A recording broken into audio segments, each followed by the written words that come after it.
Sud Radio, le numérique pour tous, Vanessa Pérez. Bonjour et bienvenue dans le numérique pour tous, l'émission dédiée à la tech et à l'innovation responsable. Bientôt les vacances et sûrement l'opportunité de lever le nez des écrans, des applis, des notifications pour reposer son cerveau et faire enfin une véritable détox numérique.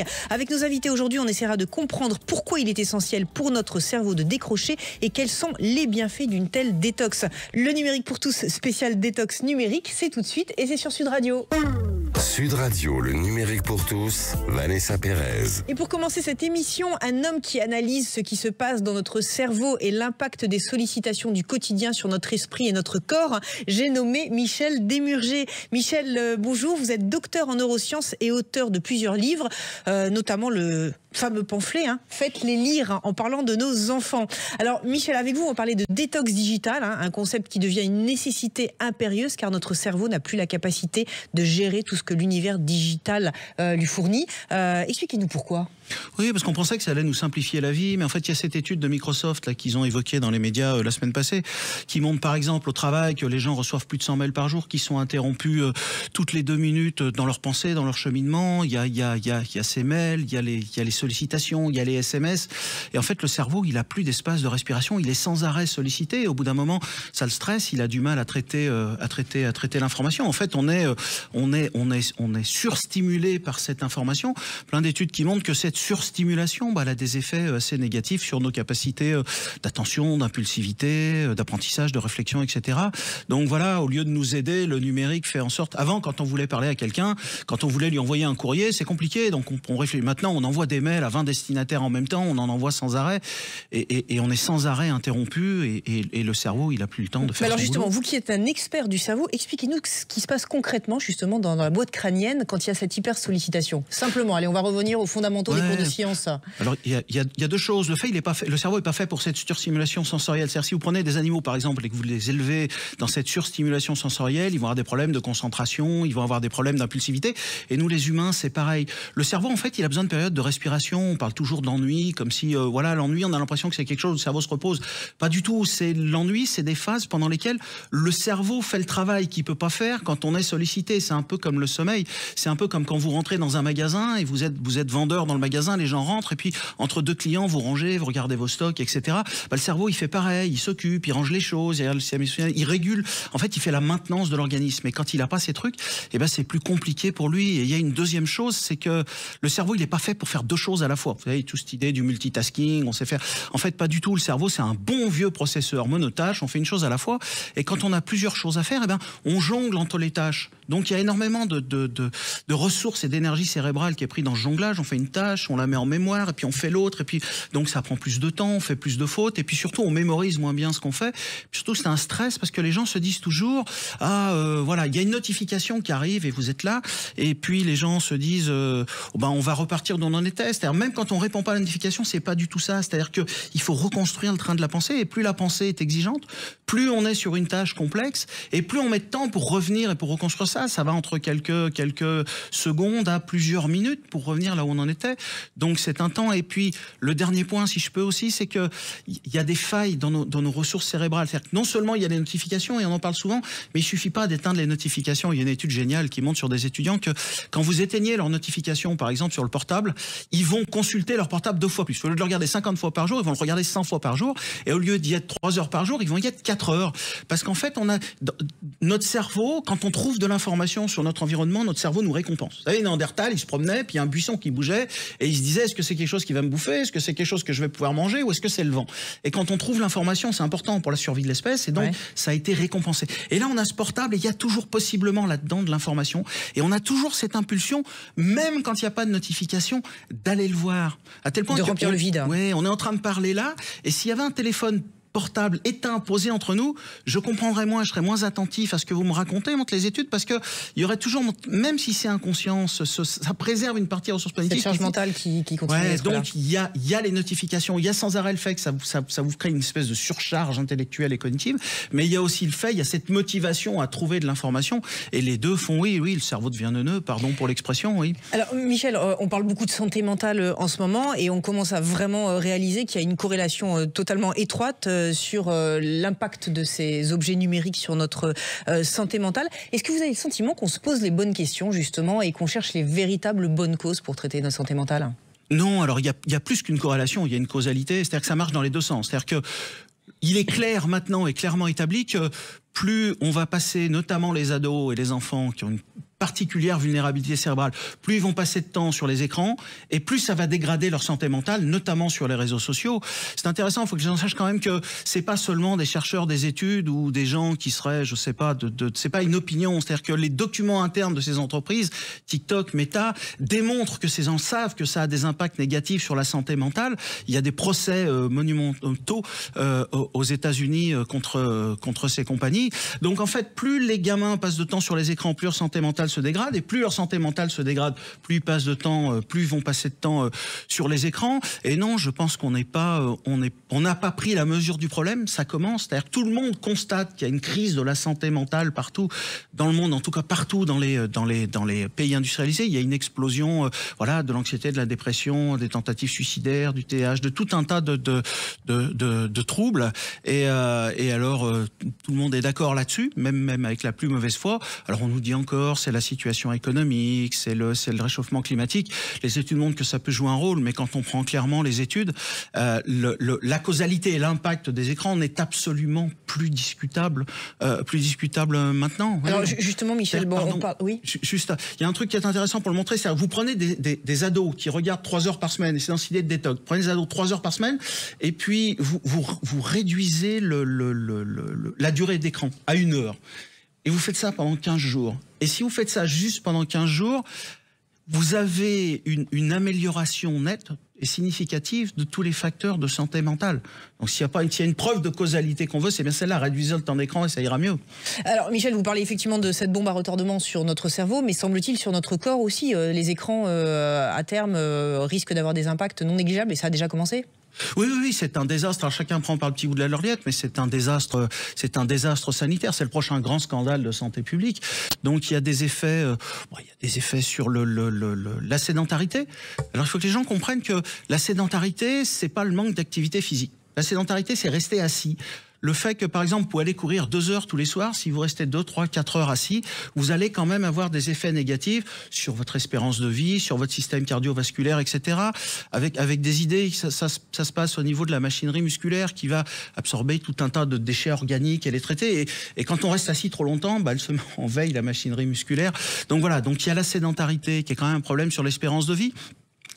Il y a une étude qui montre, c'est un chiffre, que pour chaque heure qu'on va passer dans les écrans, chaque heure qu'on va passer assis dans les écrans, on va perdre 22 minutes d'espérance de vie. C'est un peu moins, ça, c'est comme avec le tabac, on compte combien de cigarettes ça compte. Il y a des effets sur la myopie, on a une épidémie majeure de myopie, et même les myopies modérées quand même ont des effets sanitaires importants, des dégénérescences maculaires. Oui, parce qu'on a les yeux rivés, on ne regarde pas, alors, donc on ne converge plus. Il y a 2 choses, c'est qu'effectivement, on travaille de très près, et puis surtout, on sort moins, et l'œil, pour se structurer, il a besoin de la lumière du jour. On a des effets sur l'obésité qui sont massifs et évidents, alors qu'ils se comprennent de plein de façons. Il y a des effets sur le sommeil dont on parlera. Les effets sur l'obésité, il y a le fait que, par exemple, quand vous allez manger, les gens mangent au travail devant leur écran, ou alors mangent en regardant une série, ou alors ça va perturber les mécanismes de satiété, vous allez manger 30 ou 40% de plus, il y a des effets effectivement sur l'activité physique parce que ça prend du temps sur d'autres activités, et puis le dernier point qui est lié à ça, c'est le sommeil, c'est-à-dire qu'on peut jouer avec tout, mais on peut pas jouer avec le sommeil. Ce qu'on disait au début de l'ennui, le sommeil, le sommeil il fait un peu la même chose, c'est-à-dire que on dort pas parce qu'on est fatigué pour se reposer, on dort parce que le cerveau il a besoin de faire son travail, il a besoin d'assurer la maintenance de l'organisme. Et on peut reprendre cette image, vous êtes dans un grand magasin et puis c'est le jour des soldes et les gens viennent, ils déplacent tout et vous n'avez pas le temps de ranger quand c'est comme ça la journée, quand c'est le rush, et le soir on ferme, on range. C'est ce que fait le cerveau. La métaphore est très belle, Michel. Le soir très il ferme, belle. il range. Et donc on a tous ces troubles-là qui sont pas suffisamment pris en compte. Et je voudrais dire, c'est que c'est une question de santé publique. Ces gens-là amassent des milliards de dollars et d'euros, les plateformes, oui. Et c'est la collectivité qui va payer, parce que l'obésité, le sommeil, la sédentarité, on peut rajouter des éléments cognitifs, l'échec scolaire et ça qui est très lié via le langage, via la concentration. Le coût, il est pour la collectivité. Donc ces gens ramassent les bénéfices et nous, on paye les impôts. Michel, on a une discussion en ce moment, enfin on entend cette discussion d'interdire les écrans avant 15 ans. C'est une bonne chose ? C'est un minimum. C'est un minimum. Il faudrait au moins interdire les écrans avant 15 ans et puis quand même envoyer un message très fort aux parents en disant que même au-delà de 15 ans, il y a quand même des problèmes. Il faut comprendre que le cerveau des adolescents n'est pas mature. C'est-à-dire le cerveau des adolescents et des enfants. Le cerveau, il mature derrière, en avant. Je ne sais pas si vous vous rappelez de Pinocchio. Pinocchio, il a un petit bonhomme qui s'appelle Jiminy Cricket. Notre génération, tout à fait. Ouais, Jiminy Cricket, c'est l'espèce de conscience qui dit à Pinocchio, faut pas faire ça, méfie-toi, ça c'est pas bien. Et en fait, on a un Jiminy Cricket dans le cerveau qui est très en avant du cerveau, mais il va maturer très tard. Et il n'est pas en place chez les ados.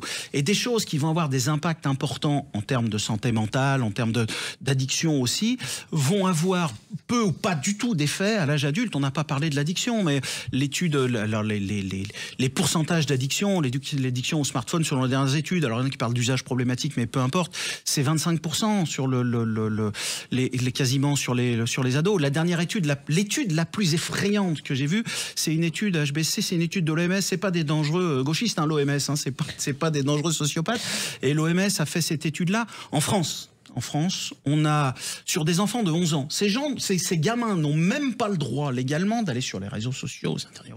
Il y a 80% de ces gamins qui sont inscrits sur les réseaux sociaux.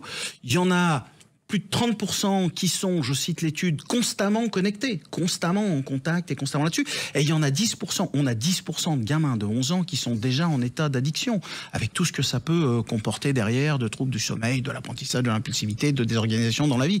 C'est un truc de dingue. Donc, 15 ans, c'est un minimum, et il faudrait quand même qu'en termes de santé publique, on finisse par s'intéresser à ce problème, et ce d'autant... Ça m'énerve, je suis désolé, hein, je sais pas si ça s'entend, mais... Non, mais là, c'est même pas un coup de gueule, non, c'est pas juste moi, c'est pas juste les scientifiques. Les poursuites, les plaintes contre TikTok et contre Meta aux États-Unis, et il y a une plainte contre TikTok en France aussi, d'une avocate courageuse, oui. Parce qu'elle défend des gamins. On peut la citer d'ailleurs. Oui, Boutron-Mirmion, et TikTok a fourni à cette gamine non seulement des vidéos pro-suicide, mais en plus, elle lui a fourni le tutoriel comment faire le nœud ou mettre la chaise. C'est un truc de dingue. Et aux États-Unis, les documents internes montrent que ces gens expliquent que leur business model, la façon dont ils fonctionnent, leur business model, c'est l'addiction, c'est l'usage compulsif. Donc tout est mis en place à travers des organes, voilà, il y a les algorithmes, il y a le scrolling, il y a des chercheurs etc. comme vous d'ailleurs qui facilitent les algorithmes qui créent la dépendance. Tout est mis en place pour favoriser. Et ils le disent, ils le reconnaissent. Et TikTok, par exemple, dans leur document interne, nous dit cette plainte aux États-Unis, ils ciblent les gamins de 13 ans et moins, comme le faisait l'industrie du tabac, en venant nous dire la main sur le cœur, non, nous on est quand même des gens sympas, en fait, les gamins pour nous c'est important. Rien du tout. Pourtant, Meta et Instagram communiquent beaucoup en ce moment, on entend des campagnes publicitaires pour dire qu'ils sont en train de négocier avec l'Europe. Pour vous, c'est... Oui, ces gamins, je pense qu'ils ont très peur. Ils ont commencé leur pub quand ces procès sont sortis, il y a eu 1 ou 2 jours de buzz sur les médias français, et la semaine d'après, on a vu sortir des pages de pub dans les journaux, des spots publicitaires un peu partout dans l'audiovisuel de Meta nous expliquant que ces gens-là font attention aux enfants, comme l'industrie du tabac nous expliquait que vraiment les enfants 13 ans jamais, un mineur nous jamais. Et ces gens-là ont parfaitement compris que plus tu les comme le tabac, plus tu les accroches tôt, plus tu les gardes, plus c'est facile. Donc ces gens-là, c'est même pas un double discours. Je veux dire, c'est pour ce qui me concerne, la logique de ces gens et le ciblage des gosses est avéré, est odieux, mais c'est leur business model. Michel, pour conclure, c'est la responsabilité des gouvernements, des parents, parce qu'on a des parents qui commencent à être un peu des digital natives aujourd'hui. À qui la faute et comment y remédier ? Alors on essaye de faire porter le chapeau aux parents. Alors les parents, on a tous une part de responsabilité, voilà. Alors je suis pas sûr qu'ils soient très bien informés. Je suis pas sûr que les industriels notamment nous expliquent c'est les parents, vous voyez, si c'est à eux de décider. Les industriels devraient finir quand même à un moment donné par assumer leur responsabilité. On est tous responsables, mais les industriels qui sont soi-disant que des fournisseurs d'espace, de tuyaux, enfin je veux dire avec leurs algorithmes, avec leurs trucs, ils ont une responsabilité majeure là-dedans, à travers leurs algorithmes, dans ce développement des problèmes d'addiction, etc. Donc il va falloir, à un moment donné, c'est une question de temps. La question, c'est combien d'enfants vont encore, pendant combien de temps, payer notre impéritie politique? Il y a un moment donné où il va falloir que le politique s'empare de ce problème majeur de sécurité publique. On peut plus laisser ces gens, on peut plus laisser ces gens-là s'amuser comme ça et faire des profits colossaux, qui fassent des profits, ça me gêne pas, sur la santé de nos gamins, sachant eux-mêmes pertinemment, la plainte contre Meta, et après je me tais, mais juste pour donner un exemple, la plainte contre Meta, c'est ces entreprises et ces plateformes ont piégé nos enfants, c'est le terme qui est employé, et elles ont causé, et je cite encore, des dommages considérables à leur santé mentale et physique, dommages considérables. Et tout ça, c'est documenté. Il y a un moment, il va falloir que le législateur le fasse. Alors en Australie, ils ont mis 16 ans. Il y a un moment donné, il faut que ça bouge. Il y a un moment donné, il faut qu'on prenne nos responsabilités. Un enjeu de santé publique. Oui. Merci beaucoup, Michel Desmurger. Je rappelle que vous êtes docteur en neurosciences et auteur de plusieurs ouvrages que je vous encourage à lire, notamment Faites-les lire. Restez avec nous, on marque une courte pause avant de retrouver un invité qui, lui, va nous rendre totalement zen. Le numérique pour tous, spécial détox digital, ça continue dans quelques instants et c'est sur Sud Radio. Sud Radio, le numérique pour tous, Vanessa Pérez. Alors si je vous dis besoin de ralentir, de méditer et déconnecter dans un monde ultra connecté, alors vous êtes déjà sur le terrain de notre deuxième invité. Et pour continuer cette émission, nous avons le plaisir d'accueillir Ludovic Dujardin, cofondateur de l'application de méditation Petit Bambou. Ludovic, bonjour. On est ravis de vous avoir en plateau. Donc vous êtes le fondateur de Petit Bambou. Dites-nous tous, c'est quoi Petit Bambou pour ceux qui ne connaissent pas encore? Petit Bambou, c'est une application, ce qui est très amusant parce qu'en fait, effectivement, on est dans le monde du numérique, mais c'est une application de respiration et de méditation et qui porte pour mission d'aider les gens à se reconnecter à leurs propres espaces. Alors, vous avez dit le mot méditation. Alors, méditation, pour certains, c'est encore des bonzes qui sont en train de prier. Mettez à mal cette idée reçue parce qu'en fait, quand on comprend ce que c'est pas du tout ça. Oui, c'est vrai que ça m'agace un peu cette question parce qu'il y a encore des gens qui associent méditation avec lévitation, avec spiritualité complètement perchée ou avec un mouvement hippie. En fait, la méditation qu'on pratique chez Petit Bambou ou qu'on diffuse chez Petit Bambou, c'est la méditation de pleine conscience. C'est de la méditation qui a été issue du bouddhisme en fait. Donc c'est vrai qu'il y a une notion spirituelle, mais qui a été laïcisée par un professeur qui s'appelle Jon Kabat-Zinn, qui est un professeur du MIT. Et cette forme de méditation a fait l'objet de plein d'études scientifiques, plein de choses. Donc c'est une pratique de reconnexion à soi qui est complètement validée par la science, qui n'a rien à voir avec des brumes complètement éthérées sur des montagnes en pain de sucre avec des gens qui pensent qu'ils vont s'élever depuis leur podiaque. Ça n'a plus rien à voir avec ça. Alors, il y a quand même 12 millions d'abonnés sur cette fameuse application. Ça veut dire qu'il y a un véritable besoin aujourd'hui. C'est quoi le bénéfice? Pourquoi notre société génère à tel point ce besoin et pourquoi on trouve une solution chez vous? Oui, ça c'est une très bonne question. Et c'est une très bonne question parce que la réponse elle est sociétale. En fait, je pense qu'on est tellement sollicité, on est tellement soumis à un nombre de notifications, d'injonctions, que en fait notre cerveau, il finit par pas par bugger, mais il finit par avoir besoin de se reposer.